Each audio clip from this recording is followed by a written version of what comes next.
I want to thank you for joining me today. And before we get started, as always, all messages that are released on this channel are my truth. And that is exactly what it is and what it always will be. And that is my truth. Now, my truth consists of a bunch of experiences that I gained clarity from, which ultimately took me back to the real me, which is truth. Now, when I try to convince you that my truth is the gospel, however, my truth is the gospel for me. That does not make it the gospel for you, nor will I ever try to make it the gospel for you. By me being on this platform, I am simply placing breadcrumbs on a path that I've already walked. Now, you find yourself on a similar path and you resonate with said breadcrumbs and you say, you know what, I like that. I want to follow that. And that's cool. If not, that is cool as well.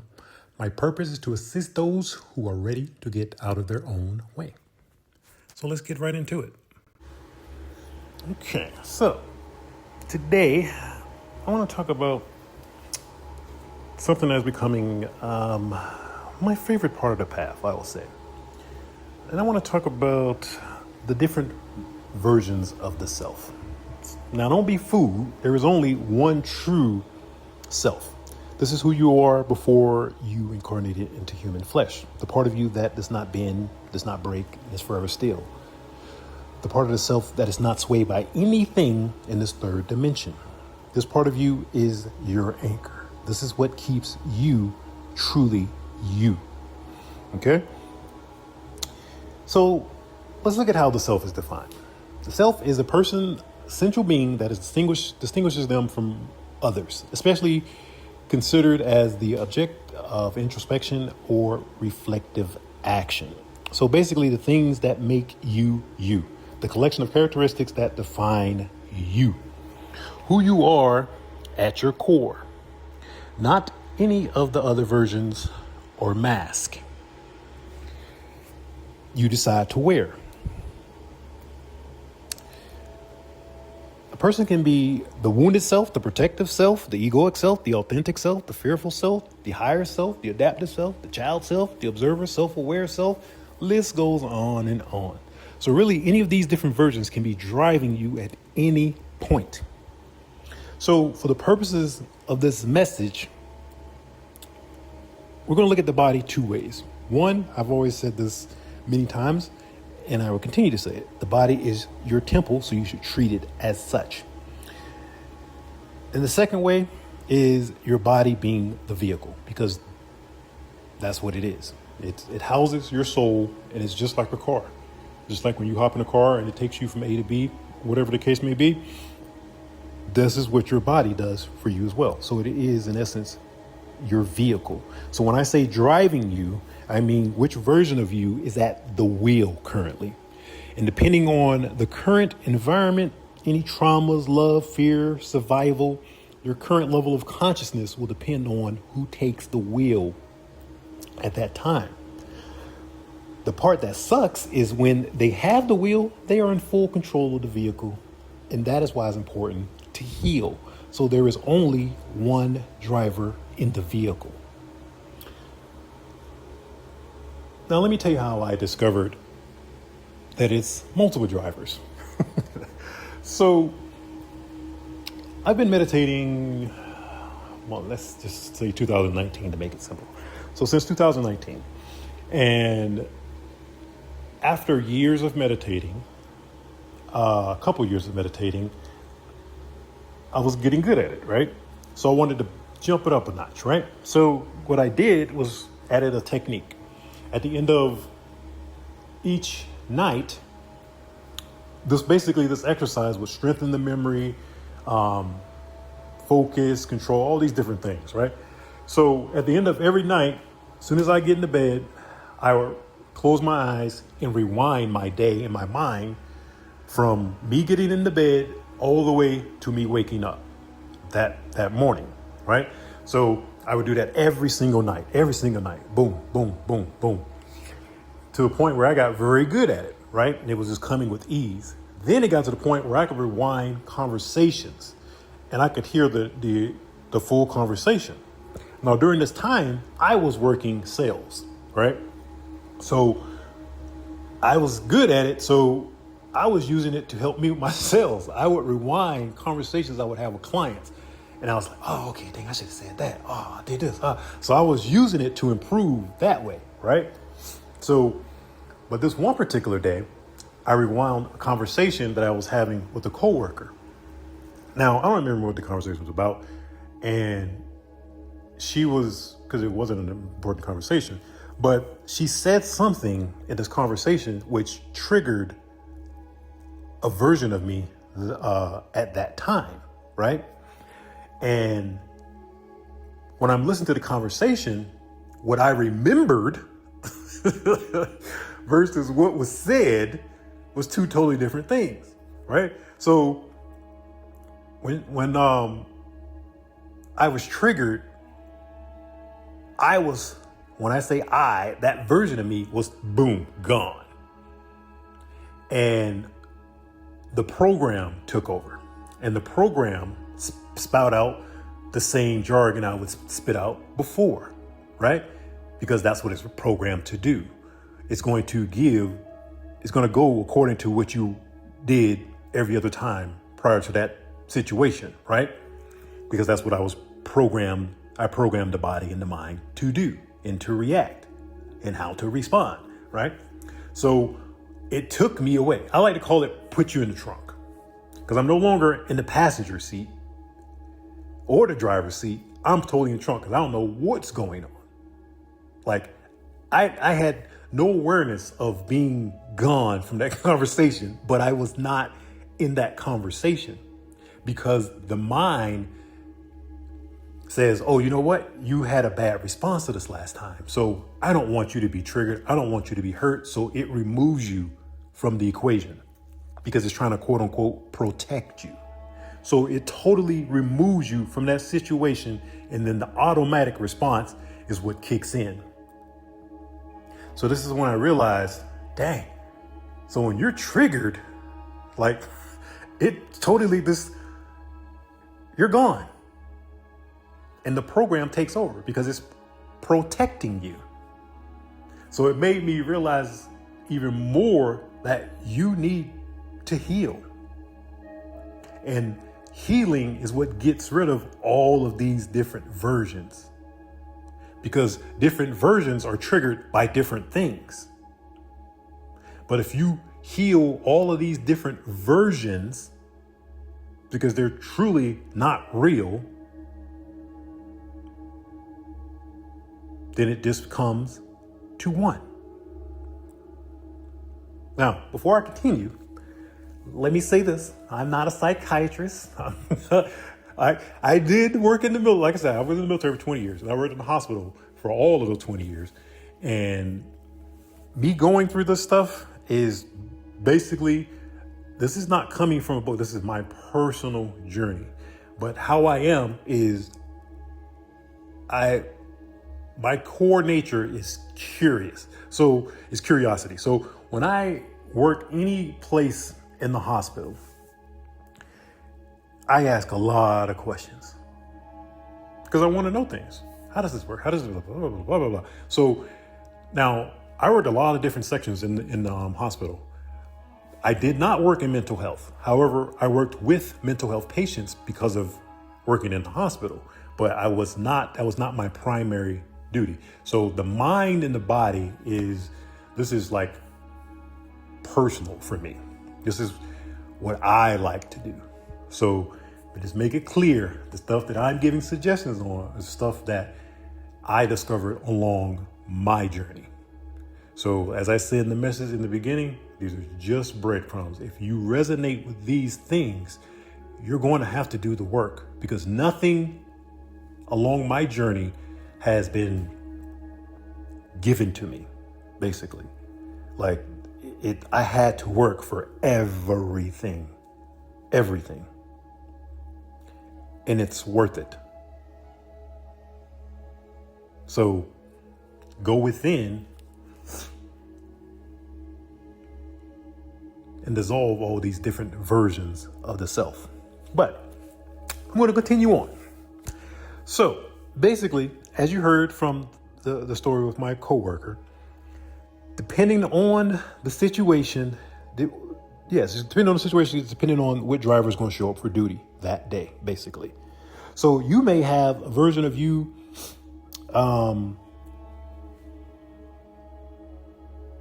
you may have many versions of the self.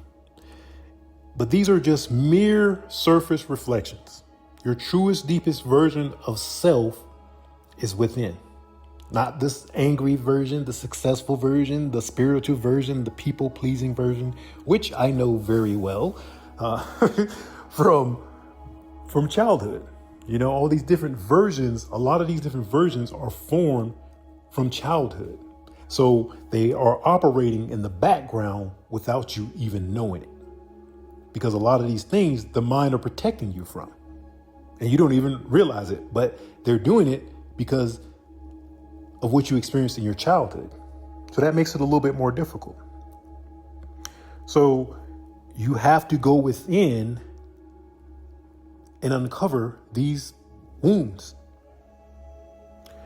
You know, I remember the original version of Donkey Kong when I was growing up.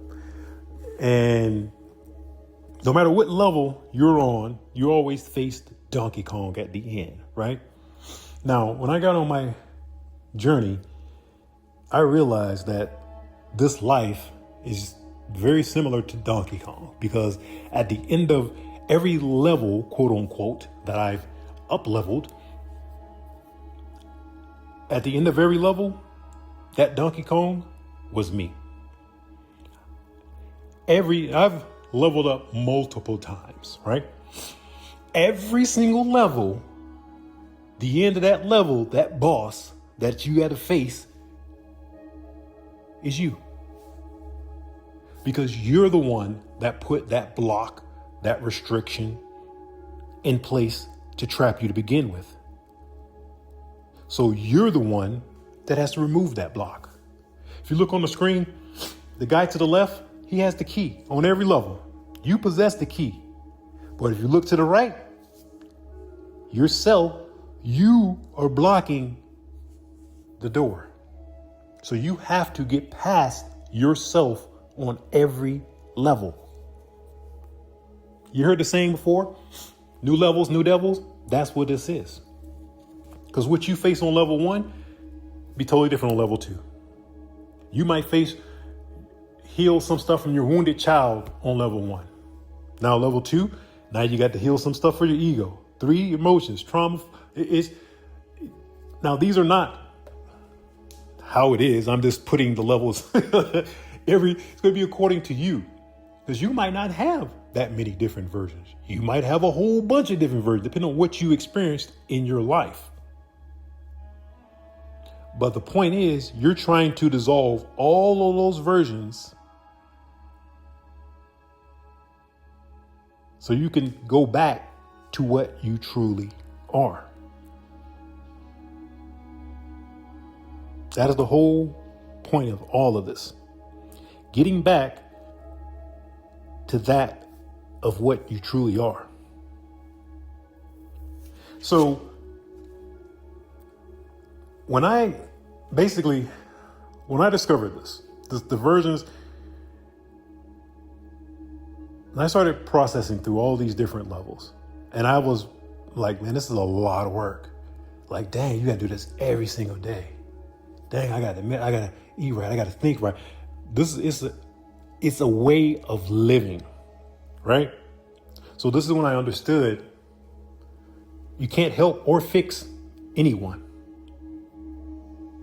If someone doesn't want to face their ego, you can't make them. If someone doesn't want to heal from childhood traumas, you can't make them. All these different versions of self can't be fixed by anyone outside of you. You have to do the work or you will remain the same. And some people are not willing to acknowledge being wrong. They're not willing to acknowledge what happened to them to create that version of self that they are currently experiencing. If you're not wanting to grow from that version of self, you will remain at that level. So when I started evolving, I got addicted to it because it just kept leading me closer and closer to that of which I truly am.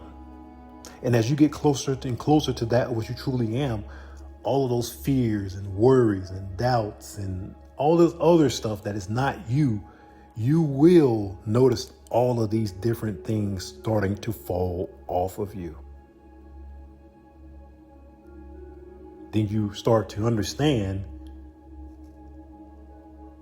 that you're not the body, you're not the mind, you're not the thoughts, you're not the fears, you're not the worry, you're not the doubt, you're none of that. Carl Jung once said, the privilege of a lifetime is to become who you truly are. Very powerful saying, because there's nothing like being the same version all the time. I'm the same version for everyone. The version that's making this message right now is the same version that speaks just like this to the person behind the desk at the gym, the person at the grocery store, stranger on the street. It does not matter who I'm speaking to, who I'm in front of. My version is the same because there's only one version. I'm no longer trying to, let me fit in for this appearance. I got to put on this mask for this person. Nope. Not worried about keeping the peace with this person and that and yada, yada, and blah, blah, blah. I'm worried about being who I am at that time. Being authentic, true to myself. Soren Kierkegaard once said, the greatest hazard of all is losing oneself. And it can occur very quietly in the world. Don't forget, the world is man-made. Reality, that's nature. That's what is. But the world, everything that you see in the world was put there by man. The world wants you to stay in the worldly ways, not the ways of who you are, but the ways that make you fit in to the world. So by doing this constantly, day in and day out, you slowly start to lose yourself. You start avoiding truth just to fit in and keep up appearances. That's not living. Rumi once said, yesterday I was clear, so I wanted to change the world. Today I am wise, so I am changing myself. And that's what it's all about, healing yourself. Most people don't want to change. They try to protect their ego out of pride, which basically strengthens it more and pulls energy away from that of which you truly are. It's exhausting for the spirit to carry the weight of you living a lie day in and day out. When I started evolving, I was changing and shredding layers quick. I could meditate and come out of meditation, completely different person. Then this is why I chose this, to remain single until I was settled in to the truest version of myself.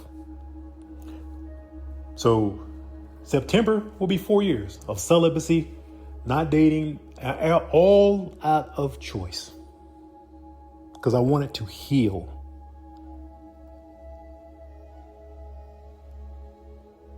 To reconnect to that of which I truly am.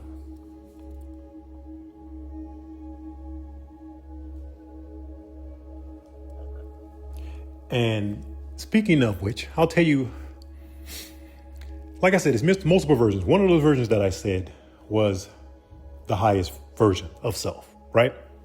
Now, I'm not sure if that's who you're speaking to right now. Like I said, when these things are happening, when you're experiencing them, there is no title section. There is no conversation. There is only experiences. So I'm going to go through the experience that I went through. One of the experiences that I went through. So as I'm evolving, shedding all these different layers, different versions of self, what I noticed one particular part of my journey is when you start to understand, oh, okay, you know what? No, I don't agree with that anymore. No, I'm not going to move this way. So once I started to do that and I started evolving, making all these positive changes, right? The version, how can I put this without sounding crazy? Because I've never put it into words.